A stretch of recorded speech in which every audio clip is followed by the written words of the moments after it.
You still drive this thing? I mean, no offense, but isn't it time to get something that actually looks respectable? My son-in-law Brad said at dinner, laughing as he glanced out the window at my truck parked in the driveway. A faded green 1994 pickup with more rust than paint in certain spots. The kind of vehicle that clearly didn't match the newer, sleeker cars everyone else at that table drove. My name is Gerald Holt, retired Army Logistics Sergeant First Class. I was 66 years old sitting at that dinner table, listening to my son-in-law gently mock the only physical object I'd kept from 30 years of military service. And I smiled, said something non-committal about liking old things, and let the comment pass, because explaining what that truck actually meant wasn't something I was prepared to do over dinner rolls and pot roast.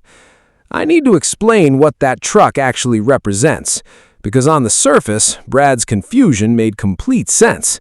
It looks, to anyone without context, like simply an old man's stubborn refusal to upgrade to something newer and more comfortable. I bought that truck in 1994, the week I returned from my third and final deployment, using a portion of my combat pay that I'd been saving specifically for this purpose. It wasn't a spontaneous purchase. I'd been planning it for months during long stretches overseas, thinking about the exact truck I wanted once I finally got home. Something simple and reliable, nothing flashy, a vehicle that would just work day after day without complication. That deployment had been, by a wide margin, the hardest of my career. I served as a logistics sergeant, responsible for coordinating supply lines and transport operations in genuinely difficult conditions, work that doesn't get much attention in the broader narrative of military service, but that carries its own particular weight and danger, especially during periods when supply routes themselves became targets, when moving fuel, ammunition, and medical supplies safely to where they needed to go required constant vigilance and split-second decision-making.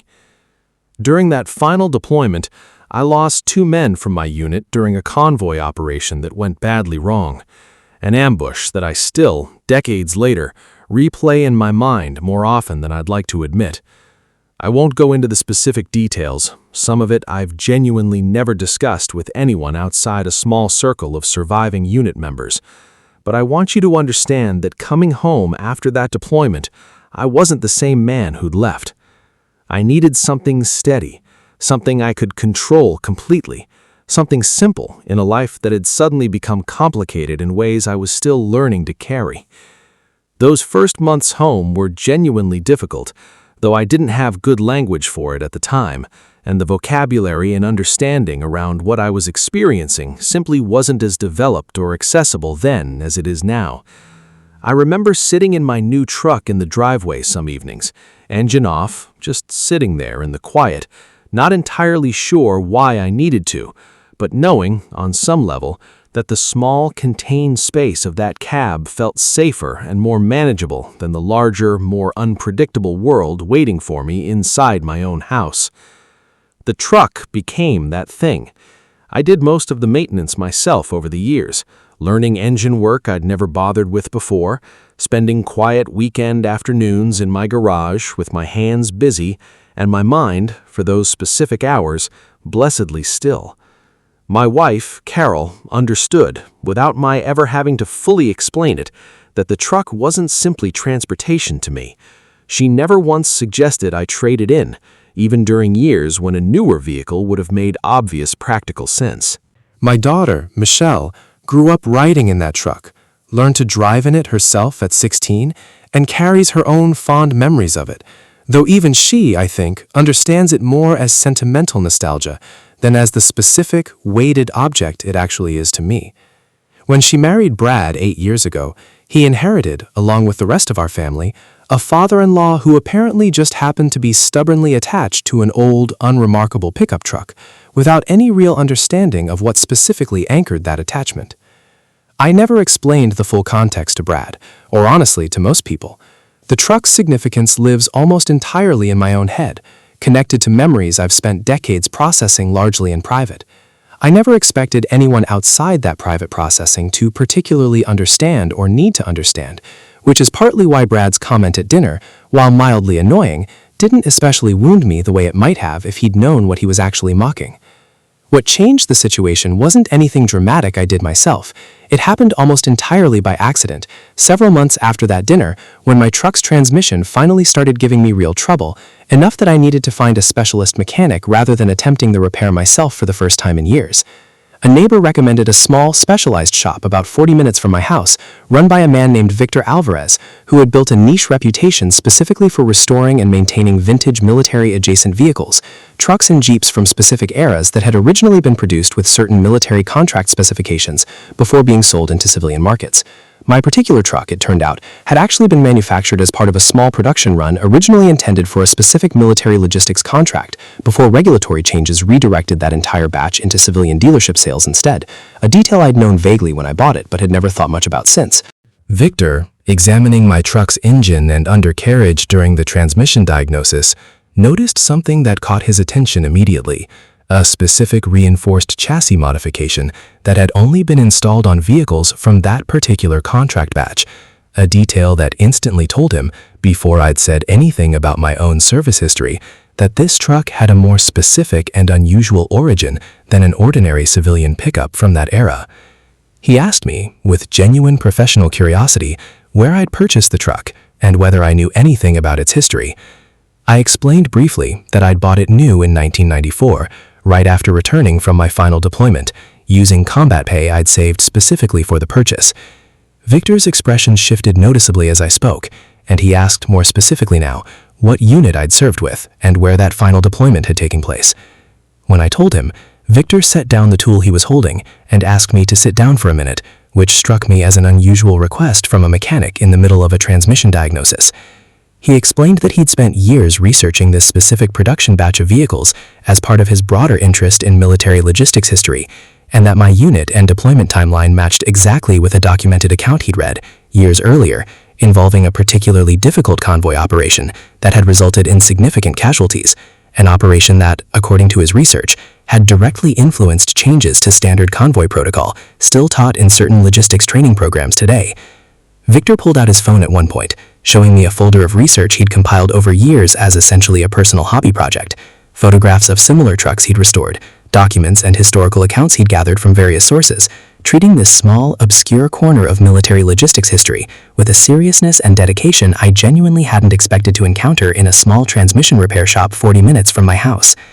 I sat in that garage, hearing a stranger describe, with unsettling accuracy, details about the worst days of my military career, details I genuinely never discussed with anyone outside my small circle of surviving unit members, sourced from historical research Victor had conducted independently, entirely disconnected from any conversation with me. Victor told me, once he'd confirmed the connection, that the specific reinforced chassis modification on trucks from that production batch had actually been requested and implemented specifically in response to logistics needs identified during operations like the one I'd survived. Meaning my truck wasn't just incidentally connected to that difficult period of my service, it was, in a very real engineering sense, a direct product of lessons learned from exactly the operation that had cost me 2 men from my unit. I wanted to describe what it felt like, sitting in that garage, having a complete stranger connect dots I'd never fully articulated even to myself, understanding for the first time in this particular explicit way that the truck I'd bought somewhat instinctively 30 years earlier was connected through actual engineering history to the specific tragedy that had shaped why I needed something steady and controllable in my life in the first place. I told Brad about this conversation with Victor almost accidentally, mentioning it in passing during a family dinner a few weeks later, initially just explaining why the transmission repair had taken longer and cost more than expected, involving specialized parts Victor had needed to source specifically for this production batch.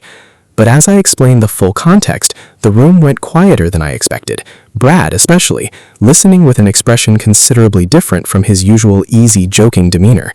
I watched him set down his fork entirely partway through my explanation, something I'd never seen him do during any previous family dinner conversation, his usual relaxed posture replaced by a stillness that told me, before he said anything, that he was genuinely absorbing something significant rather than simply being politely attentive. He asked me, afterward, quietly, whether the truck represented what he thought it represented. And I found myself, for the first time in years, actually explaining some of what that final deployment had involved. Not every detail. Some of it I still keep entirely to myself, but enough that Brad left that conversation with a genuinely different understanding of the vehicle he'd casually mocked months earlier. I want to be fair to Brad here. His comment at that original dinner hadn't come from any real malice, just genuine unfamiliarity with a context he'd never had reason to ask about. He apologized sincerely once he understood, and told me he felt genuinely embarrassed, realizing he'd spent years making gentle jokes about something that represented, for me, one of the heaviest chapters of my entire life. Michelle, hearing the same conversation, told me afterward that she'd always sensed the truck meant something significant to me, without ever having the specific context to understand exactly what, and that learning the fuller story helped her understand, retroactively, certain quiet moods I'd occasionally had over the years that she'd never quite understood the source of. She mentioned, almost as an aside, remembering specific anniversaries throughout her childhood when I'd seemed distant and quiet without explanation, patterns she'd simply absorbed as part of my personality without ever connecting them to a specific date or event, until this conversation finally gave her the context to look back and recognize what those particular quiet days had actually been. Brad and I have a different relationship with the truck now, and honestly with each other. He still occasionally comments on its age, but the tone has shifted entirely, less gentle mockery and more genuine informed respect. He asked a few months ago if I'd be willing to take him out to Victor's shop sometime, curious to see the specific chassis modification himself, an interest that felt entirely different from his original dismissive comment at that dinner table. I still drive that truck every single day. I have no intention of ever replacing it, not because it's practical or comfortable in any modern sense, but because it remains, in a way few people outside my own head ever fully understood until recently, the one physical thing connecting me to 30 years of service and the specific, difficult memories that service left me carrying. Carol tells me sometimes that she can tell when I've had a harder day simply by watching whether I take a few extra minutes sitting in the driveway before coming inside, an old habit from those first difficult months home that has apparently never fully disappeared, decades later. If you've ever held on to something ordinary looking that carried extraordinary private weight, something the people around you gently mocked or simply didn't understand, I hope you hear this. You don't owe everyone a full explanation for what you choose to hold on to, but sometimes when the full story does finally surface, even accidentally, through a stranger's specialized knowledge or a chance conversation, it can open a door to being understood more completely by the people who love you, in a way that years of quiet, private carrying never quite managed on its own.